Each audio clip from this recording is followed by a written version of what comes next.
Good morning, everybody, and a very warm welcome to this week's webinar, where I'm joined by another great guest, Mr. Mark Eltringham. Good morning, Mark. Hi.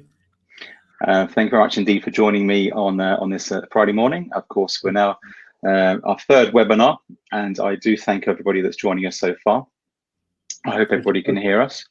Thank you very much indeed. So what we'll do is we'll start again as per normal, and I will quickly send out a poll to make sure that everybody can hear me. So if I could just quickly publish this and make sure that everybody can hear both Mark and I. So can you hear us? Okay, we've got a strong majority which is saying yes, which is fabulous. Okay, we'll start. So I believe, Mark, can you hear me okay? Yeah, fine. Wonderful, I can hear you perfectly. Okay, so we kick off. So thank you, ladies and gentlemen, for joining us. This is our third webinar, as we mentioned, as I mentioned at the start. What we're going to do now is we're just going to quickly go through where we are in terms of how the work has changed, and I'm going to bring Mark in with his expertise, and we're going to start to ask, and I'll interview him and ask him some questions about how the workplace is changing, or does he perceive the workplace to change, and what's been happening over the last 2.5 weeks, where we've all been forced, obviously, to work in a very different way. But before I bring Mark in, I just wanted to recap as to where we were last week and what's happened. So last week we were joined by Craig Frost of Knight Frank, and he very eloquently gave us his opinion on the workplace and the market in which we're working at the moment in terms of real estate and landlord tenant occupier. And if you missed it, if you weren't able to join us, then that is available as a recording, and you'll find it within the Workplace Futures Medhurst website. Or if you don't have access to it, please let us know, drop us a message, or in the chat forum here, we can send you a link directly to last week's recording. But 1 week on, so Craig very eloquently talked to us last week, and where are we now 1 week further? Of course, last week and the week before, I put up this slide where we talked about how work has changed, but have we? Are we embracing this new way of working? Is it really right for us? What challenges have we started to see? The walls are slowly starting to creep in, I think, for most people, and it's the small things that we're starting to miss. I can't get a haircut. It sounds ridiculous, but it is the very, very small things, of course, that we take for granted on a day-to-day basis that we can no longer do, and that's been taken away from us. And of course, we're starting to now do things very differently. This is the third time I've shown the slide where we talk about the virtual coffee, and where we're starting to see our lives change, and the way we interact with people is quite fundamental. Virtual drop-ins, virtual coffees. And 3 weeks ago, house party for me meant something very, very different. Of course, growing up as a young man, I went to plenty of house parties. I'm sure we all did. But of course, house party, unless you were under 16 years old, you probably hadn't actually heard of this app or even come across it.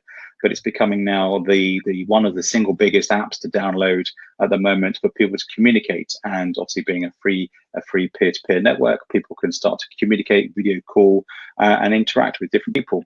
But on a commercial level, of course, we are seeing more and more of this, where we are interacting with our teams to remain connected, to feel part of our ongoing community. And we're all seeing different ways of how we can interact, have games, be immersive, gamification, all via video conferencing, and of course Zoom and all the other plethora of different mediums that we have out there have the ability. And what we're finding is that more companies, more people, of course, are interacting with online technology. But of course, we still have to remind ourselves that this will be over, and there's lots of I'm not part of the government. I'm not here to start preaching on behalf of Boris, but I know that what I will say, and of course, I pass on from our colleagues within Medhurst, is that don't panic. It will be over. There is light at the end of the tunnel. We don't quite know when, but as we know, we have some of the government information that's coming through. The information that we're seeing even on our television screens now is that let's not panic. There is light at the end of the tunnel, and we will get there. But what I want to do now is the lion's share of the webinar, of course, is to talk to Mark. And what I do is like to bring Mark in here. And Mark, thank you very much for joining me this morning. Mark, why don't you just tell us a little bit about yourself? Give us a little bit of history about what you do and your business, if you don't mind. Okay. I've just realised that I sent the wrong illustration through to you, because Simon Heath, who did the illustration, actually put a smile on my face for the other one.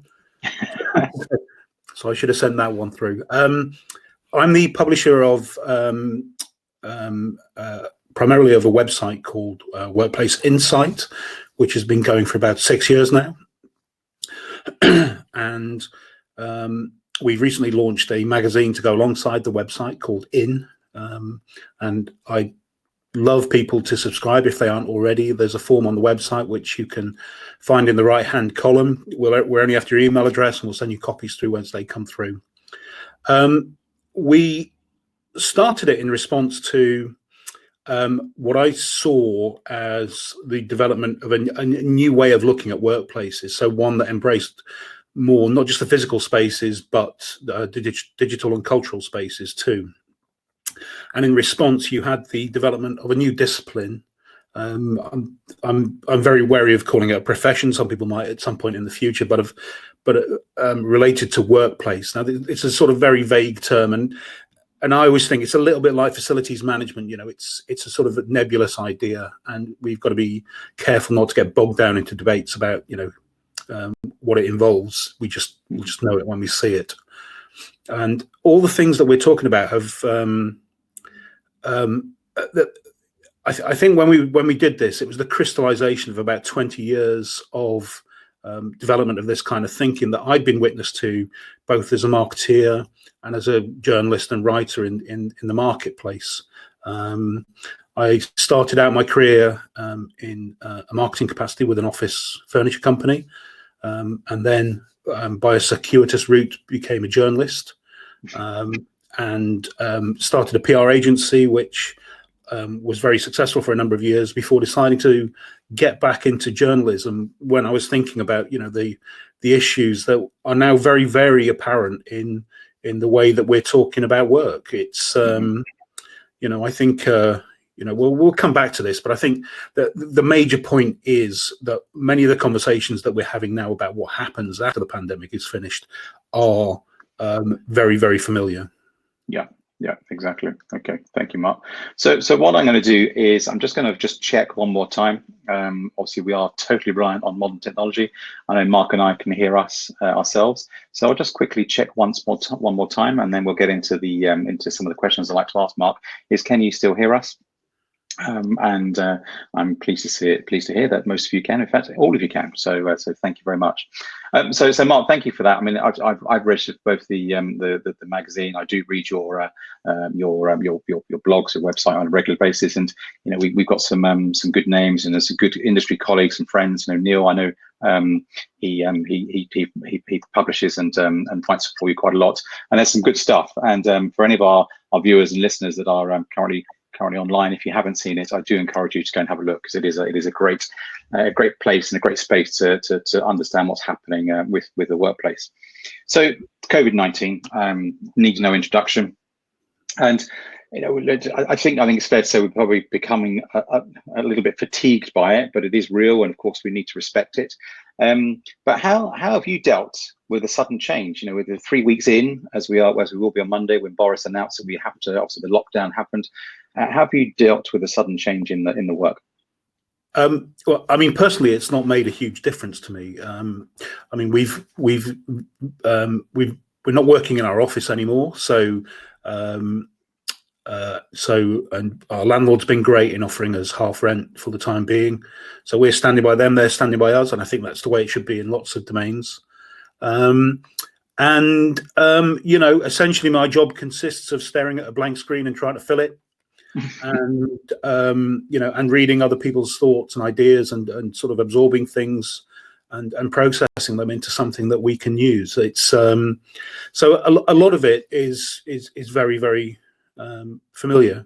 So I think the evenings and the weekends are obviously a bit more of a challenge, as we can't leave the house that much. But in terms of the work dynamic, then that's not changed. And the people who work for us, Camilla, who's our general manager, she has young children, so we've always offered her flexible working. So she comes into the office when she needs to, rather than when she. So that's kind of it. It doesn't change much for us, but I'm aware of the fact that for a lot of other people, it's a completely new dynamic. Yeah. Okay, understand. And prior to the whole lockdown that took place 3 weeks ago now, did you, as a business, operate a work from home policy? Was it something you embraced wholeheartedly? Absolutely, and I think it's a shame that more people don't. I mean, maybe they will do after all of this, but as I explained before, we do have no fixed times and places of work. We just have jobs to do. Mm-hmm. Yeah, exactly. I mean, it is, work is something that we do nowadays. It's not necessarily somewhere where we go. But it's working from home is far from new. I mean, it's been around for many, many years. I mean, am I right in that interpretation? It's not a new concept at all. Oh, well, no. I mean, it's like with most things, including things like co-working, which are seen as very modern, actually. What tends to be the case is when you look into them, there's a long history of them, of people just taking pragmatic, just coming up with pragmatic solutions to particular issues. And I think if you're a freelance journalist, for example, the pragmatic point is you don't really want to pay £700 a month in rent for an office. So you work at the kitchen table and you just get on with it. And then you have to develop your own coping strategies for that, work out what sort of person you are, what works for you, and just make it work. And I think watching a growing number of people having to have those conversations is intriguing. And what they're really doing is, and it's true for most things, they're rediscovering something that other people have known for a long time. There's not many things that are completely new. But I suppose that leads me nicely on to the next question. I mean, it's, as you said, it's been around for many years, but very few companies are really set up to facilitate working from home. Why do you think that is? Well, I think they might be set up to facilitate it, but they don't want to do it. I think there's and there are lots of reasons for that. I mean, obviously there's the idea that managers like to have oversight. There are obviously ego elements to it. It's a fairly straightforward thing to do, to ask everybody to come into an office every day. You know where you are with it. And to be honest, I don't think there's anything wrong with that necessarily. So we wouldn't preclude any sort of solution. But there's a cultural drag, and also there are things like what I hear from people occasionally is, when it comes to the people who most benefit from working from home and flexible working, which are often parents and particularly mothers, there is a reluctance to offer it on the basis that there will be a problem with what other people within the organisation think. Because there's this perception, of course, that if you're working from home, you're not really doing anything. Yeah, I think one of the interesting things is watching the conversations that are happening around the fact that people are actually prone to do more when they're at home, or they might do the same amount, but they do it in an unstructured way. Yeah. So their days become less. Well, they become more nebulous. I've used that word twice now, so I promise that's the last time I use it. But their days, become less defined. So if they start at 11 in the morning for whatever reason, there's also always a good chance that they'll still be working at 10 o'clock at night. And, you take away the commute, you take away all of the other bits and pieces that you have in your working day. But we'll come on to that in a minute, because there is an argument I would have, an opinion piece that I would have, is sometimes that commute is quite good. It breaks up the day, and it gives you that separation from work and play. But we'll come on to that in a minute, because that does actually lead into a question in a few seconds. But one of the interesting things that I would like to talk about here is and Neil Usher, he tweeted at the weekend, a good friend of yours, I know, and so I met Neil a few times now. He tweeted at the weekend. He said, asking people to stop giving tips now on how to work from home. Yeah, we're 2.5 weeks in. and we should have found our mojo. We're all adults, we all work, we're all professionals. We should have found our mojo by now. But do you think that this is a way that people are perhaps trying to micromanage remotely, and they're feeling that lack of trust or that loss of ownership? Yeah, I read something the other day, and well, maybe I'll reference it at some point in the future, but which was about the number of management suites that are flying off the shelves at the moment for organizations to monitor what people are doing. So the idea of oversight hasn't gone away just because people are at home or working remotely, and firms still worry about what people are up to. Yeah, which is a whole can of worms in its own right. I mean, we've been inundated. I mean, every day we get maybe a dozen or more ideas for features looking at tips on how to work from home. And I think Neil's absolutely right. I think people have to find their own way, and and it just doesn't work for some people, full stop. And right the way through to the other spectrum where people find it infinitely better than going into an office every day. And like you said, I mean, coming back to the commute, I mean, our office is about a mile from my home, so I walk in every morning. I just put some headphones on, listen to a book or a podcast or whatever, and structure my day around that. But at the same time, some people find the commute intolerable. It's just the worst part of their day, and that crops up again and again in surveys. So everybody has to find their own level, and offering tips is and most of the time they're really bland tips, aren't they? They're about don't forget to drink plenty of water and get some sleep, and structure your day and make lists and all this kind of stuff. And that's all fine, but if you don't know that already, then there's a problem. Yeah. Okay. Perfect. I'm just looking at the chat board here. I can see a couple of questions coming in. Nigel, I will ask that question to Mark as we go through. Mike Crosby. Mark, apparently you've got to look at the camera. Eye contact is everything. So there's a bit of a ticking off, I'm afraid, for you and I there. And so, Mike, thank you very much for that. Sorry, Mark. Mike who? Mike Crosby. There you go. We've ratted him out. Okay, I'll seek him out. Yeah. Okay. Okay. So I mean, as you mentioned there, Mark, in terms of some people can't tolerate the commute to work, and without pointing any fingers, are you hearing satisfaction levels and are improving? How people are feeling, in terms of what you're doing and your engagement with your readers, your readership, your reader levels. How are people feeling at the moment? What's the feedback from that? Well, I mean, I'm reading very, very a lot about how people are feeling about this, and I think it's very hard to judge. I think there's obviously a novelty value. I think we might still be in that phase at the moment where people, do like it, and I think it's really hard to judge. I'm not really sure I can answer it. I think what's interesting on that score, though, is the number of people who are discovering what it's like. And to come back to the point I was making earlier about the fact that it doesn't mean that, you do less. And in fact, it might well mean that people discover they do more. And partly because they want to prove that they're doing things to the organization and to their colleagues, but also because they don't have all the usual stuff that they have to deal with, including the commute, and including meetings, which, some of which are more useful than others. And I'm glad I don't have to attend as many as other people in larger organizations.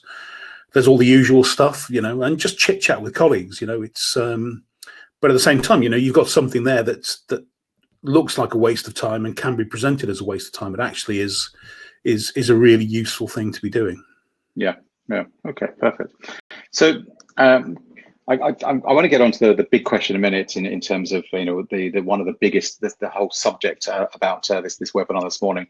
But a couple of other questions I'd just like to skirt around first of all. But what have you found the most challenging thing at the moment in terms of the way that we're all locked down, the way that we're working?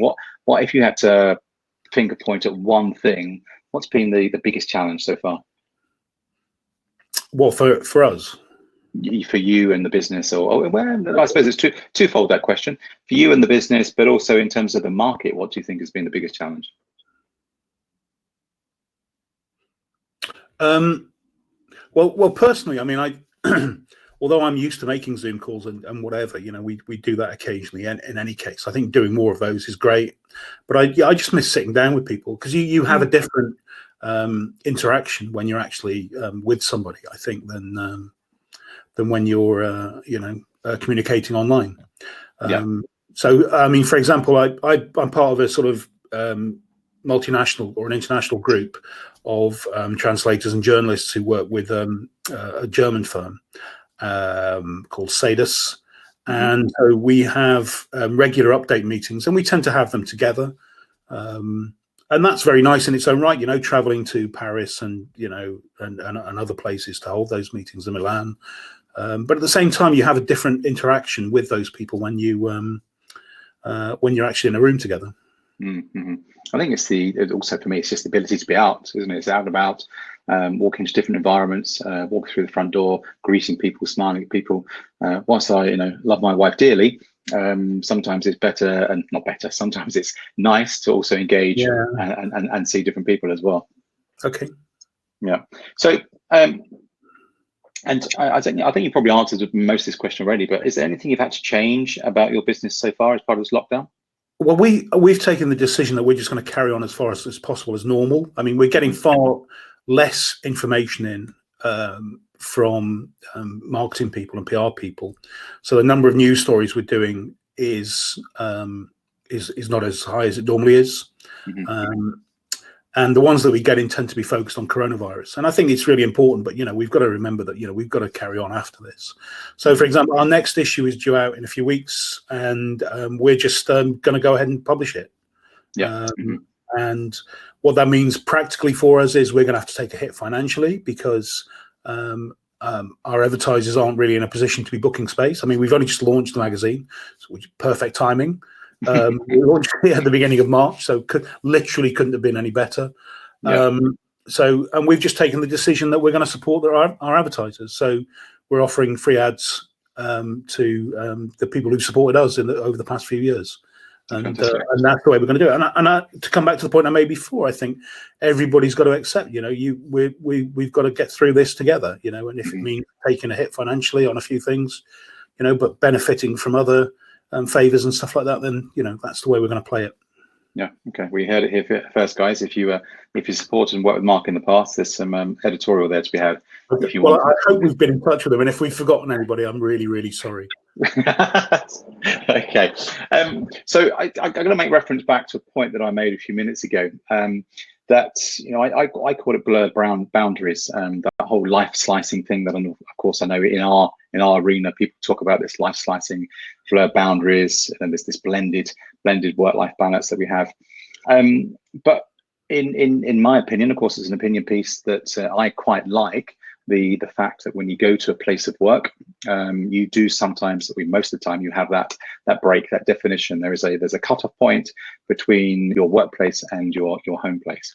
And now that we have this blended society, there is no difference between work and play. What can we do to keep that sanity, if you like, in terms of those blurred lines when we finish work, close the laptop, whatever time of day that might be in this new environment, but we're still in our place of work effectively. Well, we've got to close the laptop. I think a lot of people just don't, or they go on their phone, and and I don't think this is just a problem for the current situation. I think it's something that people really need to think about. So it's a change of habits, and I'm as bad as anybody at doing it, but and I try to impose boundaries with my children and stuff like that, but equally, I'm guilty of all those things myself. I will look at the email at 10 o'clock at night, and it's really not what you should be doing. It's not good. I know it isn't, so it's just a bad habit to get out of, I think. Yeah, exactly. I mean, they are. Technology is great, and it is very much an enabler, but equally it can be a disabler at the same time. So I think it's exactly that. Yeah, it needs to be used in equal measures.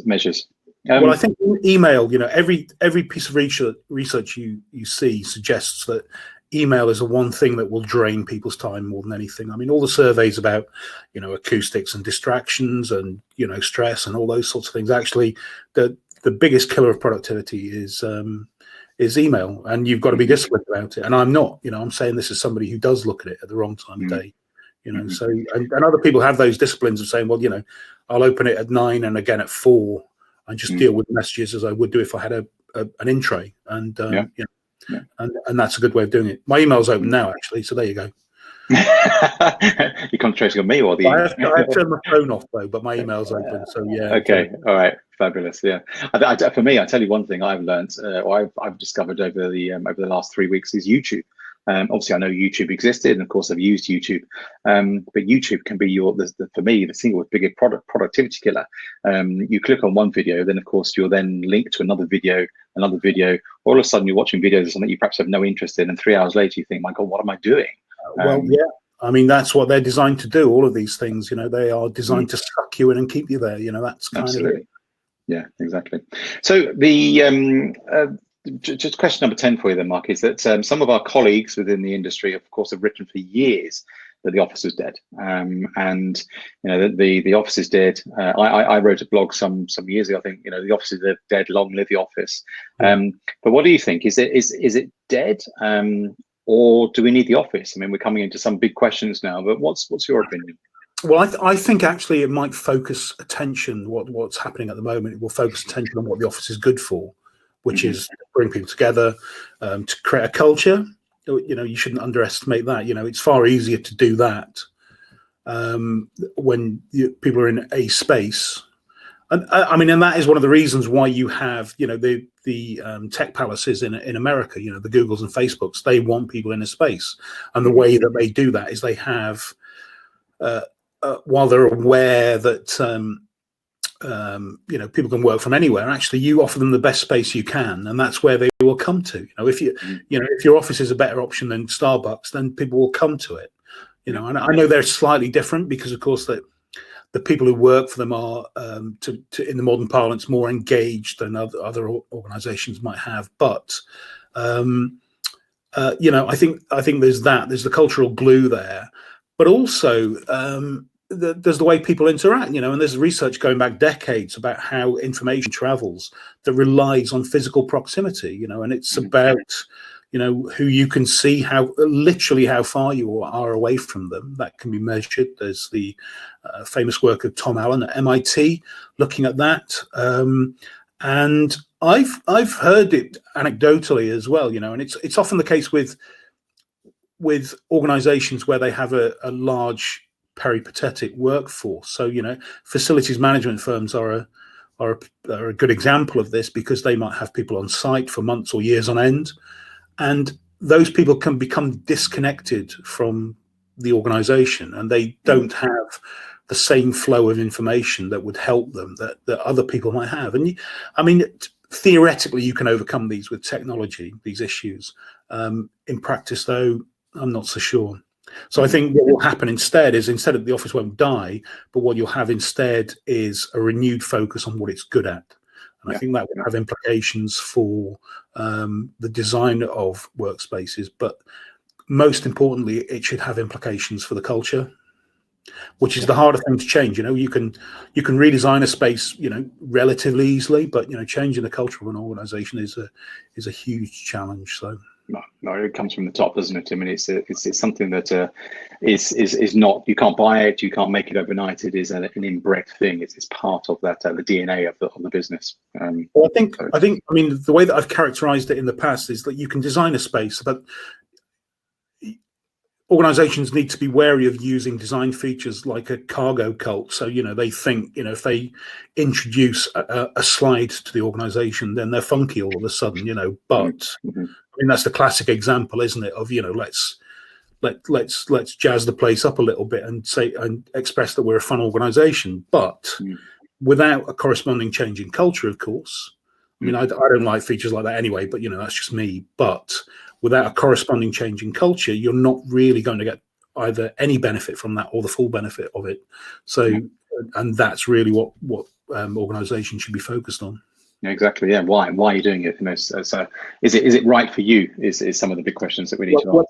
Well, exactly. I mean, I think the thing is that, it's, there's nothing wrong with any particular model of office design or whatever you might hear, and there's not some convergence of an evolution towards a single point where we've got this so-called thing called the office of the future. There's no convergence onto that point. All we're developing is more options. And I think the important thing is to offer people choices, both at an organizational level and an individual level. Yeah. So Mark, I mean, one of the, I suppose, the big question I want to ask you this morning. You've got a huge breadth of experience within the workplace, journalism, magazine, editorial. You know your stuff. What next is probably the big question. What's really going to change when the dust settles, when we eventually go back to work? Whenever that might be. What have we learned, and what next? What's going to be the big question? Well, I don't know is the simple answer. I know what I hope for, which is that we rediscover our connections with other people. Mm-hmm. I think not just in the workplace, but just generally, just remember that we're all in this together, and nobody gets out alive. And we've got to think a lot more carefully about how we connect with each other. And I think obviously, technology has a role to play in that, but so too does the physical spaces, not just offices, but cafes, bars, pubs, wherever we're out and out in public, in parks and so on and so forth, hoping that we rediscover those connections with each other. And I think in terms of the workplace sector, I hope that, that defines what office design becomes as we move forward. I mean, it's the property market obviously is slightly different. I mean, they're already shaken by the advent of WeWork and co-working, but even in that domain, which WeWork are having a hell of a time of it at the moment, and that's not settled either. So I think there's far too much stuff up in the air for me to make any strong predictions about the future. Do you think? I mean, Neil wrote on his Work Essence blog, and I can take no credit for this. It's all Neil's good work, and if anybody hasn't read it, I advise you again to go and have a look at his blog at workessence.com. Yeah, but he wrote, I think it was the weekend, he was talking about how the slate, I think was his blog, that he did about wiping the slate clean, and his vision of when we do return to work, people will start to say, okay, if you're late, it's okay. We get it. It's we've all now been in this environment where we're working from home. Children need to be looked after. Children need to be taken to school. They need to be collected. It will be okay, and we'll have a different perspective on the way that we see work and going to the workplace as well. Yeah, I hope so. Mm-hmm. I mean, it's it'd be nice, and that comes back to the connection, doesn't it? Is to see people as humans. It's rather than sort of factors in the organisation. I think that is what we've really got to hope for. And it's there. I mean, essentially, the workplace should be there to serve the people who are in it. Yeah, exactly. And I know it has other functions, but that should be the main one. Yeah. And do you think that we're working in a way now that is very remote? We have a disparate workforce. And do you think that when we do eventually go back to work, that it will force the hands of many corporates to change their flexible policies? Well, yeah, I hope so. Just to make them more open to the possibilities, not just about the flexibility policies, but the way that they design work and workspaces and the way they use technology. I think all of those things, it would be really, really useful for them to rethink them. Whether that happens or not, we'll find out. Yeah, exactly. Okay. So if there's what we really learn, and I think we probably covered part of this already, but I'll just ask you one more time, just so we can encapsulate and capture it in one question. If we could take one thing away, what's going to be that biggest takeaway? That people do jobs, and so the time and place that they do those jobs are important, but it's not the only thing. I mean, I think certainly the commute. I mean, I don't work in London, but when I do experience it at certain times of the day, you just wonder why people do it. It just seems insane, It's just nuts. And those sorts of things, I think, are what we need to address. Why are we doing this? Why is everybody on this train at 9 o'clock in the morning or 8:30, whatever it might be? It's just mental. ingrained in our water system, though, of course, we believe that work starts at 9 and finishes at 5, and we've been taught that. We've grown up thinking that. But I agree with you. If this can teach us anything, is that work doesn't start at 9. Work can start at 6:30 in the morning if you really wanted to. Equally, it can start at 10 and 11. And if we could then reflect that on infrastructure moving forward when we go back to work, think of the ease on the pressure of infrastructure that could create if we were to think differently about what time we start work. Well, I think so. I was in Manchester. It's a few months ago now, but I had to be there for a breakfast briefing. So I was there at about 7:30 in the morning, something like that. And what struck me walking away from Piccadilly was that the number of people you could see in the windows of the offices around there who were already at their desks at 7:30 in the morning. And you're kind of wondering, why are they there? Is it so that they don't have to be crammed onto a train? Is it because they're finishing at 3? Is it, just because they are, there's the old problem of presenteeism. Do they just feel they have to be there for whatever reason? And so it just raised those questions in my head, and I really don't know the answers. But the fact that people are sat in a desk in the middle of Manchester at 7:30 in the morning, without me being certain that actually it's because they want to go and pick up the kids from school at 3, that I think is a really interesting question to address. And it comes back to what we were saying. It's they should be doing jobs, and I suspect that they're there because they feel they have to. Yeah, you're right. I think we've all worked somewhere, unfortunately, in the past where if you're not in by 8 o'clock in the morning, you're late. But so one of the questions I wanted to ask, and this was on the back of the I don't know if people saw it beginning of the week, the artist that wrote to the BBC and with his iPad drawings, which were very beautiful, from Normandy, and he wrote in a letter that have we just proven that at the end of the day all we need is food and love? And I've added there and a decent broadband connection. Is it proving anything to us here in this current dynamic, pandemic? Sorry. Well, I don't buy the premise of that. I think we need lots of other things. I think there's also meaning, I think, is important. And more so than happiness, I think we should seek out meaning more than happiness, without getting too bogged down in all that stuff. We're right the next book, on purpose. We just open another can of worms there. But I think that that's it. But it might be something else. It might be connection, meaning, and connection in the philosophical sense, not just the broadband. So I think those things, and I'm hoping that changes how we see things. Exactly.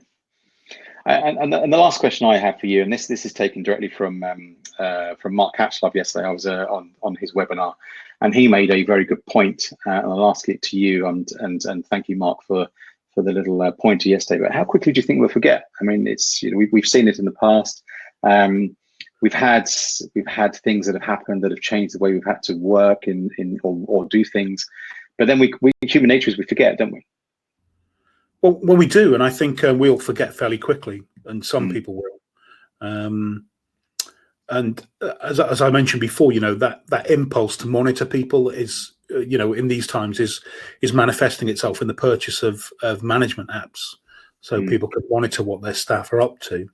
And I think, and also in the growth of use of Zoom and other apps, so that people can check in with each other. Because I don't think it's just about communication.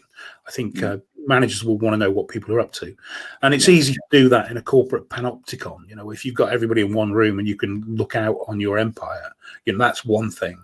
But, doing it remotely is just makes me think there's an impulse there to get them back in the office as soon as possible.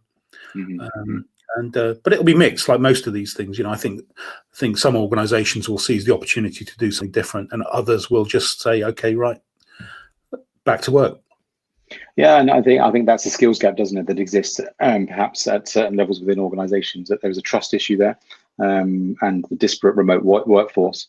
As soon as they have an opportunity perhaps to get them back, they will take that, because they just don't know how to handle people away from the office, that presenteeism thing that we talked about.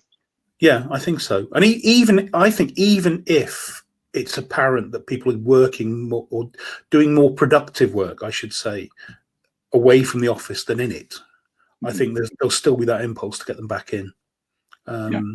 but that's a sort of slightly cynical view of these things. But I do think, that it will be there for some organisations. It will draw them back in. Absolutely. I think what you said is as part of the mainstay of the webinar is that the office is not going to die.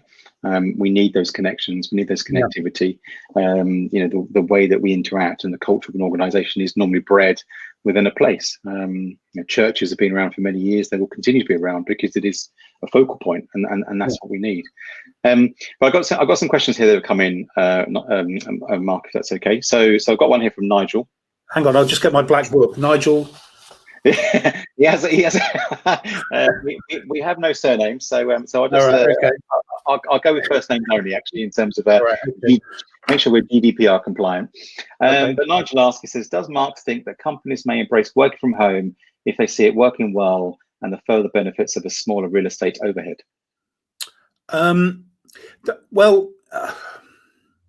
I mean, the thing is, we've been aware of the real estate overhead for a long time. I mean, if you go back to the early 90s, I mean, always go back to the work of people like Frank Duffy, which I always do.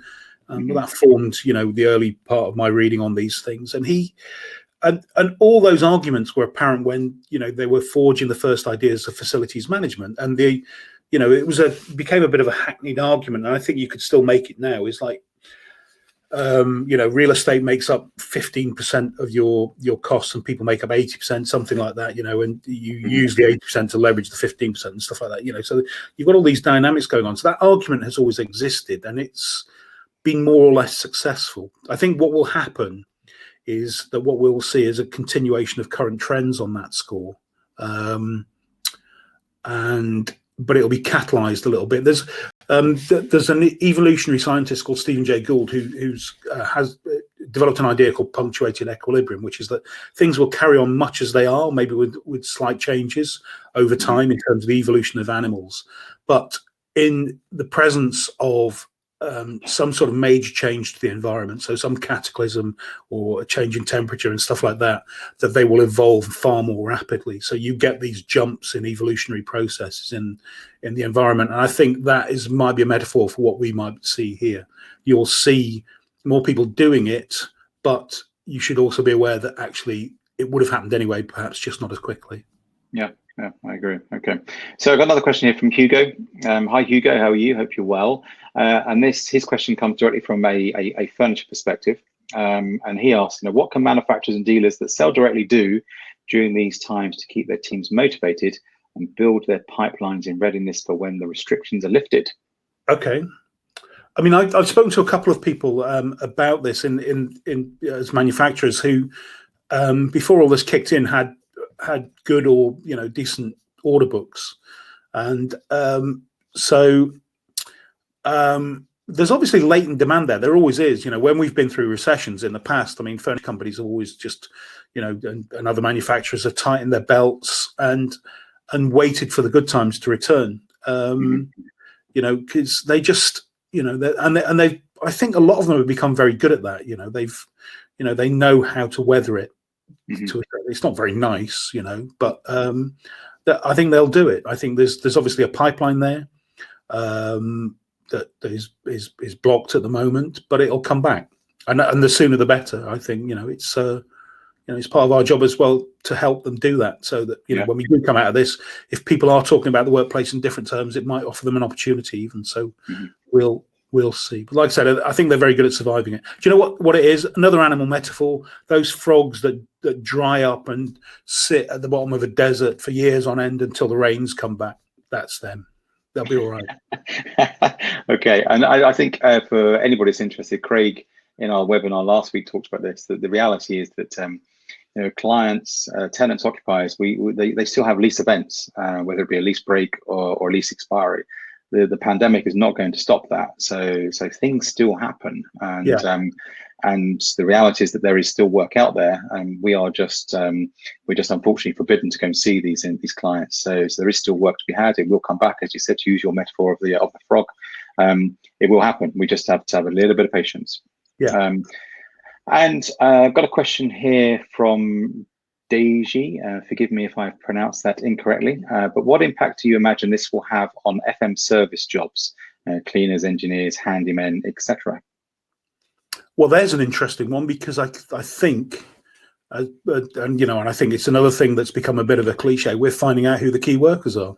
It's and there's a great piece that I mentioned in the article I republished today, actually, and I know Simon Heath linked to it again the other day on Twitter, which is about how we undervalue maintainers, and I think that is something that I hope we rediscover. That you know, the people who keep us fed and clean, and you know, and take away our rubbish, we shouldn't overlook them, as and they're, you know, essential alongside all the other people, you know, the public servants and so on. You know, I hope that, you know, there's a rediscovery of that as well, that those are the people we should be valuing more.